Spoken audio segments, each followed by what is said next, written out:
La fornication, de l'immoralité sexuelle, des drogues, de l'homosexualité. Sortez de la boisson, sortez du vin.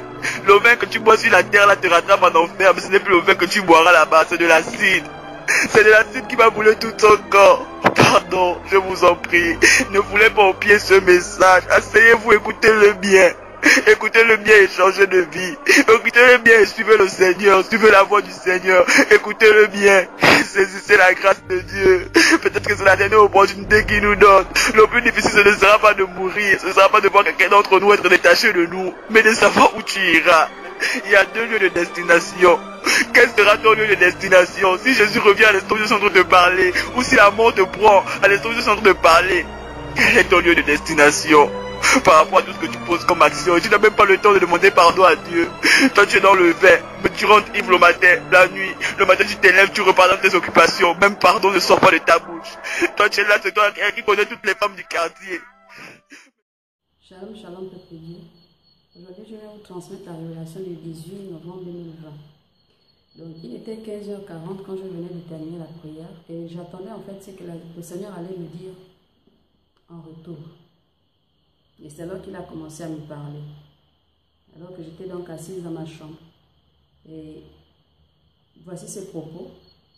Après un bon moment, il a dit: au stade où vous êtes, je veux que vous priez avec ferveur, comme si quelqu'un que vous aimez de tout votre cœur est mort à côté de vous et que vous voulez que je le ressuscite.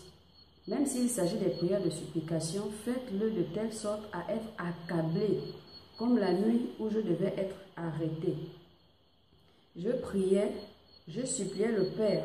J'étais accablé au point où ma sueur s'était transformée en grumeaux de sang. Arrêtez de songer à vos préoccupations quand vous priez. Apprenez à être au-dessus de vos préjugés, vos soucis, vos préoccupations et de vos incompréhensions. Moi seul sais ce qui vous attend. Et moi seul peux vous en épargner. Mais je n'ai aucun égard à tous ceux qui sont tièdes ou froids. Je veille sur tous ceux qui sont chauds, alors veillez sur vous-même. Veillez aussi les uns sur les autres. Restez groupés, car c'est ainsi que vous aurez la force. Si vous vous dispersez, l'ennemi vous gagnera. Prenez garde. Ne vous laissez pas séduire. Je suis avec vous et je sais prendre soin de vous. Donc la révélation du 18 novembre 2020 s'arrête là. Et je vais poursuivre avec celle du 30 novembre 2020. Et j'étais encore assise dans ma chambre après avoir prié. Donc je me sentais un peu mal. Il était 20h08. Et quelques minutes plus tôt, le Seigneur avait donné un message. Il m'avait dit: je vais te parler. Et voici ces mots, selon ce qu'il avait dit. Donc, parole du Seigneur. Le monde est en ébullition. Ce que tu as vu n'est qu'une infime partie de ce qui va arriver dans très peu de temps. Et j'ouvre une parenthèse. Dans la nuit du 29, dimanche 29 novembre au 30 novembre, lundi, j'ai eu un songe, je peux dire une vision nocturne. Et c'est de cette vision dont le Seigneur parle ici. Vous verrez, dans les prochaines heures la vidéo concernant cette vision aussi. Donc je poursuis ces paroles. Veillez et priez. Si vous ne le faites pas, vous irez très certainement en captivité. C'est pourquoi veillez. Je dis bien veillez et priez. Ne faites pas l'inverse. Je suis en route. Je viens chercher mon église. Une église qui n'a pas rejeté mes instructions. Une église soumise, toujours prête à écouter les réprimandes et à se perfectionner.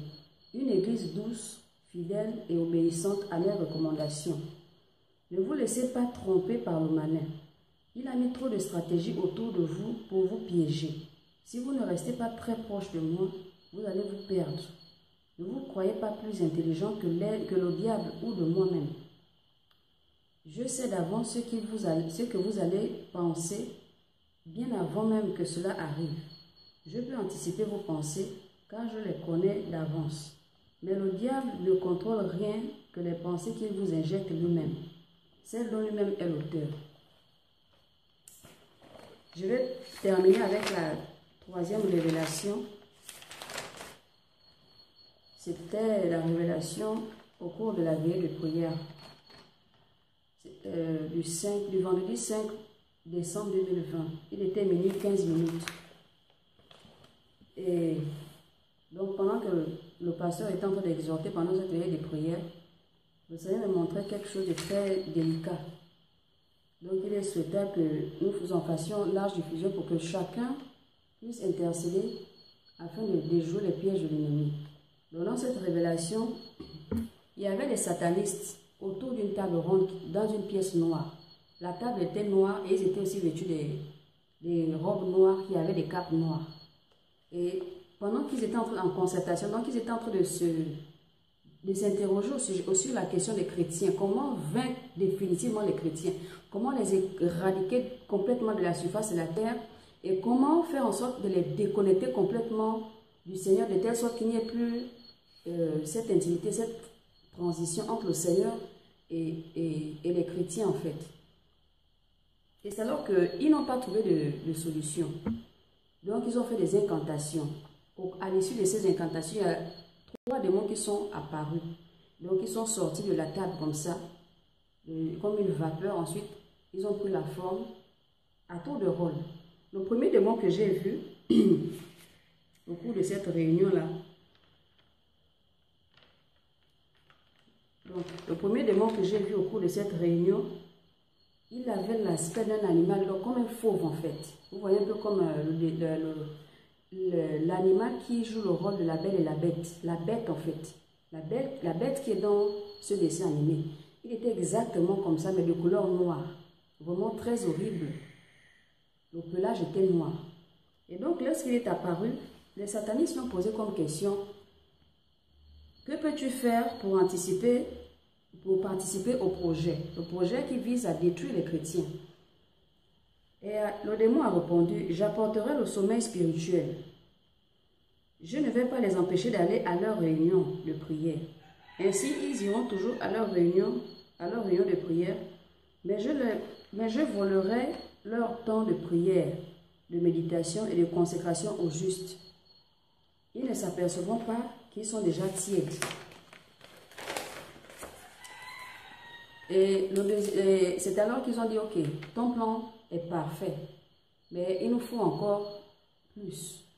Donc il faut encore que quelqu'un d'autre se propose de contribuer encore à ce plan, parce qu'il faut vraiment qu'on frappe fort pour qu'il y ait qu'on fasse d'une seule pierre 2 coups. Donc un deuxième démon est apparu. Et ce deuxième démon, il était squelettique en fait. Il avait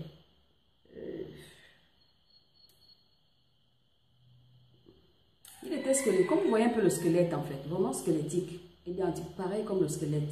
Et lorsqu'il est apparu, il a dit: j'apporterai les divisions des familles traditionnelles. Et lorsqu'il parle des familles traditionnelles ici, en fait il voulait faire référence aux familles comme avant, là où c'est seulement les hommes qui partaient chercher à manger, les femmes restaient à éduquer les enfants à la maison, à prendre soin de leur foyer. Et les hommes rentraient que le soir ou après avoir travaillé toute la journée. C'est ce dont il faisait référence.